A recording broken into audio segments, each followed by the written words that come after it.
Hello दोस्तों, ये कोई कहानी नहीं बल्कि एक ट्रू इवेंट बेस्ड मूवी है।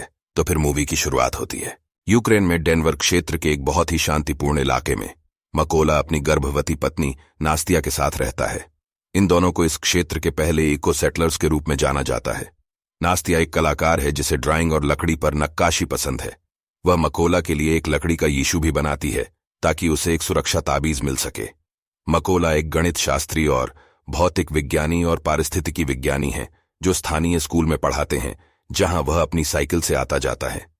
उनके घर के बाहर शांति चिन्ह है जो सफेद कौवे का पंजा है। घर पर इलेक्ट्रॉनिक्स की कमी होने के कारण दोनों को तब तक कोई खबर नहीं मिलती जब तक मिकोला काम पर नहीं जाता और ब्रेक के दौरान कुछ मिनटों का टीवी नहीं देख पाता।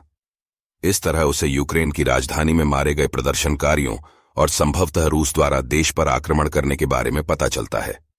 कक्षा के दौरान मिकोला को छात्र इवान द्वारा परेशान किया जाता है, जो सोचता है कि उसका शिक्षक एक अजनबी और अजीब है, इसलिए वह चाहता है कि वह चले जाए।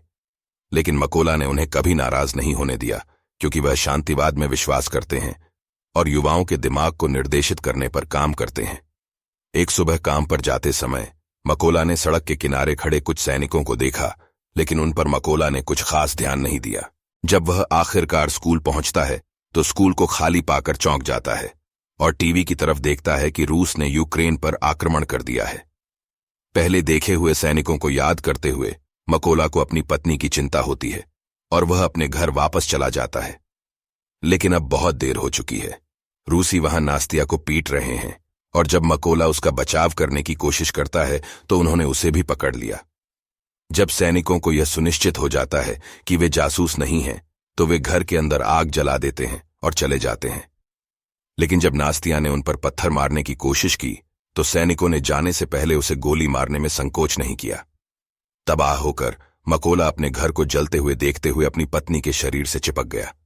कुछ घंटों बाद यूक्रेनी मिलिशिया के 2 सदस्यों ने मकोला को ढूंढ लिया और उसकी पहचान की जांच करने के बाद यह सुनिश्चित करने के लिए कि वह एक निर्दोष नागरिक है, वे उसे नास्तिया के लिए कब्र खोदने में मदद करते हैं। फिर वे उसे अपने साथ अपने अड्डे पर ले जाते हैं। हालांकि जाने से पहले मकोला अपनी पत्नी की आखिरी याद के रूप में लकड़ी का यीशु को अपने साथ ले जाता है। अड्डे पर उच्च अधिकारी किसी अजनबी के अचानक आने से खुश नहीं है, क्योंकि वह जासूस हो सकता है। लेकिन मकोला ने यह कहकर तुरंत खुद को साबित कर दिया कि वह सेना में शामिल होना चाहता है और रूसियों को उनके देश से बाहर निकालना चाहता है। तब से मकोला को एक भारी ट्रेनिंग में भेजा जाता है, जहां उसे अपने शरीर को थका देना और बंदूकों का उपयोग करना सीखना होगा। 2 चीजें जो शांतिवादी के रूप में उसने पहले कभी नहीं की हैं, ट्रेनिंग और बंदूकों का उपयोग। हथियारों को अलग करना और जोड़ना उसके लिए विशेष रूप से कठिन है। मकोला उन्हें अपने ऊपर हावी नहीं होने देता और अतिरिक्त कड़ी ट्रेनिंग करता है। हथियारों के अभ्यास में देर तक जागता है और लकड़े के यीशु को अपने पास रखता है ताकि वह अपनी पत्नी के मौत का बदला लेने के अपने उद्देश्य को कभी न भूले। कुछ हफ्ते बाद प्रशिक्षुओं को पता चलता है कि मोर्चे पर पर्याप्त स्नाइपर नहीं है और सेना इस काम के लिए अच्छे सैनिकों की तलाश कर रही है। बहुत से लोगों की इसमें रुचि नहीं है, लेकिन मकोला तुरंत तैयार हो जाता है और अधिक ट्रेनिंग का सामना करना पड़ता है।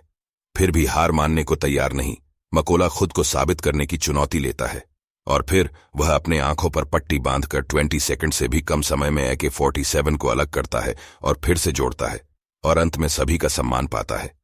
वे भी उसे रेवेन कहकर बुलाने लगे, जैसा वह चाहता था। स्नाइपर ट्रेनिंग का गणितिक हिस्सा मकोला को आसानी से आता है। दुर्भाग्य से जब वास्तविक शूटिंग की बात आती है तो वह अच्छा प्रदर्शन नहीं करता है, क्योंकि किसी कारण से उन्होंने उसे बाकी सभी से अलग हथियार दिया है, उस तरह की बंदूक जो युद्ध के लिए अच्छी नहीं है। जब भी मकोला इस बारे में बात करते हैं तो टाल दिया जाता है। एक बार फिर मकोला ने हार मानने से इनकार कर दिया और यह साबित करने की योजना बनाई कि वह क्या कर सकता है। आखिरी स्नाइपर परीक्षण रात को होती है। जैसे ही अपने लक्ष्य पर लाइट दिखे तब उनको फायर करने का ऑन ऑर्डर होता है, लेकिन मकोला फायर नहीं करता। वो अपने लक्ष्य को लाइट होने पर अच्छे से कैलकुलेट करके बाद में फायर करता है। कोई और नहीं कर सका। इससे मकोला को उच्चतम स्कोर के साथ स्नाइपर बनने की अनुमति मिलती है और उसे प्रथम मिशन सौंपा जाता है।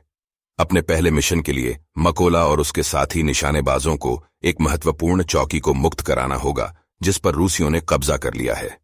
टीम बिना पता लगाए सफलतापूर्वक क्षेत्र में घुस जाती है और प्रत्येक स्नाइपर को एक लक्ष्य सौंपा जाता है। लेकिन जब वे गोली चलाने वाले होते हैं तो उन्हें योजना रोक देनी पड़ती है, क्योंकि वहां एक कार चौकी के पास आती है और रूसी सैनिक दोनों नागरिकों को बाहर लाते हैं और उनके पासपोर्ट छीन लेते हैं, उन्हें वापस देने से इनकार करते हैं। जब वे जोड़े को जाने के लिए कहते हैं तो वह व्यक्ति अपनी चीजें देने की मांग करते हुए हंगामा मचा देता है, जिसके कारण रूसी सैनिकों को हिंसा का जवाब देना पड़ता है। मकोला की टीम ने इसे नोटिस किया और तुरंत हमला कर दिया। अच्छे स्नाइपर शॉट्स से प्रत्येक सैनिक को मार डाला, जिसमें वह व्यक्ति भी शामिल था जो महिला को बंधक बनाने की कोशिश कर रहा था। एक बार मिशन खत्म हो जाने के बाद टीम ने चौकी पर फिर से नियंत्रण पाने के लिए यूक्रेनी ध्वज लटका दिया। जब वे बेस पर लौटते हैं तो मकोला को पता चलता है कि उसके साथ ही नौसिखिया एक अलग मिशन पर चले गए हैं, इसलिए वह खाली समय के इस क्षण का उपयोग उस स्कूल का दौरा करने के लिए करता है जहां वह काम करता था, और धूल भरी कक्षाओं के उजाड़ दृश्य को देखकर वह खुद को बहुत बेबस महसूस करता है। अगले दिन जब दूसरी टीम वापस आती है तो मकोला को सबसे बुरी खबरों का सामना करना पड़ता है। उसका एक दोस्त एक दुश्मन स्नाइपर के हाथों मारा गया है और अगले मिशन के लिए मकोला की बदला लेने की चाहत और उत्तेजित हो जाती है। मकोला की टीम अपने दुश्मन के आने का इंतजार करते हुए घास में छिपने से पहले विस्फोटकों का एक गुच्छा पेड़ों पर पत्तियों के पीछे छिपा देती है। जब रूसी सैनिक जंगल में दिखाई देते हैं, मकोला गोली चलाने से झिझकता है, क्योंकि उसे कुछ ऐसा दिखता है जिस पर उसे विश्वास नहीं होता है कि इवान रूसी सेना में शामिल हो गया है और अपने बाकी दुश्मनों के साथ इस तरफ आ रहा है। जब कप्तान उसे गोली चलाने का आदेश देता है और मिकोला डेटोनेटर पर हमला कर देता है, जिससे इवान सहित प्रत्येक रूसी सैनिक की मौत हो जाती है। जब कप्तान ने उससे पूछा कि यह सब क्या था और मकोला की बात सुनता है, तो वह जवाब देता है कि इवान ने अपनी मर्जी से मंजिल चुनी थी। बाद में एक ब्रेक के दौरान मकोला और कैप्टन घर की यादों को लेकर एक दूसरे से दोस्त बने। कैप्टन अपने साथ अपने परिवार की तस्वीर रखता है और बताता है कि उसका अपनी पत्नी के साथ एक समझौता है कि वह अपनी बेटियों को अपने काम बारे में नहीं बताएंगे, इसलिए उनकी बेटियों को लगता है कि वह एक यात्रा पर गए हैं। बदले में मकोला ने उसे लकड़ी का इशू दिखाया और बताता है कि यह उसके अपने परिवार का प्रतीक है। कुछ दिनों के बाद यूक्रेनी सेनाएं सीमा के पास खाइयों को सुरक्षित करने में कामयाब हो जाती हैं, इसलिए स्नाइपर टीम रूसी सेनाओं की प्रतीक्षा करने की स्थिति में आ जाती है जो इस क्षेत्र पर आक्रमण करने के लिए तैयार हो रही हैं, और मकोला हर समय इशू को अपने साथ रखता है। मकोला अपना काम करने के लिए तैयार हो जाता है, लेकिन वहां उन रूसी सैनिकों के बीच उसको भी देखता है जिसने उसकी बीवी को मार डाला था और अपने आप पर काबू खो देता है। बदला लेने के लिए बेताब मकोला गोली चलाने की अनुमति मांगता रहता है और कप्तान हर बार उसे मना कर देता है, क्योंकि दुश्मन अभी सही स्थिति में नहीं है। आखिरकार मकोला इंतजार करते करते थक जाता है और फिर गोली चलाता है, सैनिक को मारता है, लेकिन एक छिपे हुए दुश्मन स्नाइपर को अपना स्थान भी दे देता है, जो तुरंत जवाबी कार्रवाई करता है और कप्तान को मार डालता है। जैसे ही रूसियों ने उन पर गोलियां चलाईं, मकोला को हर गोली और हर बम से बचते हुए कैप्टन के शरीर को मैदान की और सुरक्षित जगह पर खींचना पड़ता है। घंटों बाद जब मकोला आखिरकार बेस पर वापस आ जाता है, तो उसके जनरल ने वादा किया कि कैप्टन को मारने वाले स्नाइपर का पता लगाने के लिए एक जांच की जाएगी, और जब वे उसे ढूंढ लेंगे तो वे उसको मारने के लिए मकोला को बुलाएंगे। इस बीच मकोला अपनी गलती की भरपाई के लिए खुद को अकेले मिशन में झोंकने का फैसला करता है। उसका स्नाइपर कौशल अभी भी चरम पर है और वह कई रूसी सैनिकों को मार गिराने में कामयाब होता है, लेकिन बिना किसी के उसे रोके। वह बहुत जोखिम भरा हो जाता है और दुश्मन की गोली से उसका हाथ घायल हो जाता है।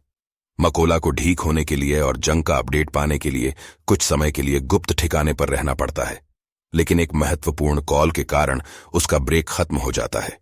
यह पता चला है कि सेना को उस स्नाइपर का स्थान मिल गया है जिसने कैप्टन को मारा था, इसलिए मिशन शुरू होने से पहले मकोला को वापस आना होगा।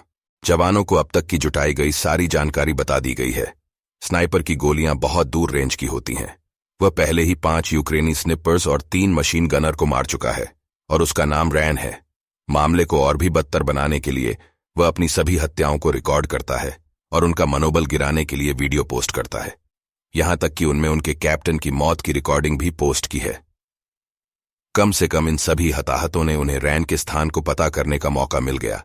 रैन और उसके साथी फैक्ट्री में डेरा लगाए बैठे थे, उन्हें दुश्मन की कोई भनक भी नहीं थी। फिर मकोला और उसकी टीम ने एक योजना बनाई। उनके स्नाइपर्स रास्ता साफ करने के लिए निचले सैनिकों को बाहर निकालेंगे ताकि मकोला अंदर घुस सके और रैन को आमने सामने ले जा सके। जब मिशन शुरू होता है तो सभी यूक्रेनी स्नाइपर्स पोजीशन में आ जाते हैं और मैदान के आराम से रेंगते हुए मकोला के इमारत के अंदर जाने का इंतजार करते हैं। जो पहला सैनिक उसे मिलता है वह दूसरा आदमी है जिसने उसके घर पर हमला किया था, और मकोला को अभी भी याद है कि उसे पहली बार उसे मार देना चाहिए था। एक शॉट के साथ उसे मारने के बाद मकोला ने अपने साथियों को हमला करने की अनुमति दे दी, जिससे सभी यूक्रेनी स्नाइपर्स को एक ही समय में गोलीबारी करने के लिए ऑन ऑर्डर दिया गया और बिना कोई हलचल किए क्षेत्र को साफ कर दिया। रैन सहित केवल 2 रूसी स्निपर्स बचे हैं। जब तक मैसेज प्राप्त होना बंद हो गया तब तक उन्हें पता नहीं चला कि कुछ गड़बड़ है, जबकि मकोला बिना ध्यान दिए इमारत में गहराई तक जाने का मौका इस्तेमाल करता है। रैन बैकअप के लिए बुलाता है और दूसरे सैनिक को अपने स्थान पर लौटने से पहले निगरानी करने के लिए भेजता है, जहां वह एक छोटी लकड़ी ईशू को देखकर आश्चर्यचकित हो जाता है। उसी समय मकोला बाहर आता है, उसे चाकू से मारने के लिए उस पर कूदता है, जबकि दूसरा रूसी सैनिक ग्रेनेड का शिकार हो जाता है जो उसका इंतजार कर रहा है। फिर रैन द्वारा बुलाया गया बैकअप क्षेत्र में आता है, इसलिए मकोला रूसी सैनिकों को बताने के लिए रेन के रेडियो का उपयोग करता है और बताता है कि उन्होंने जो किया उसके लिए वे भुगतान करेंगे। जैसे ही रूसी ट्रक पार्क हुआ, यूक्रेनी सैनिकों ने उस पर गोलीबारी शुरू कर दी और कुछ ही सेकंड में सभी को नष्ट कर दिया। अब जब मकोला ने अपनी पत्नी, अपने दोस्त और अपने कप्तान का बदला ले लिया है, तो उसने एक ब्रेक लेने और नास्तिया की कब्र पर जाने के लिए घर वापस जाने का फैसला किया और यह सुनिश्चित कर लिया कि जो क्रॉस गिरा था उसे ठीक कर दिया जाए। अफसोस की बात यह है कि जितना उसे अपने घर की याद आती है वह वहां नहीं रह सकता, क्योंकि उसे अपने देश के लिए और भी बहुत कुछ करना है।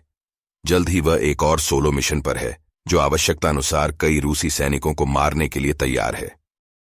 अगर आपको मूवी एक्सप्लेनेशन अच्छा लगा हो तो सब्सक्राइब और लाइक कर दीजिए ताकि हम और मूवीज के बारे में जानकारी देते रहे। धन्यवाद।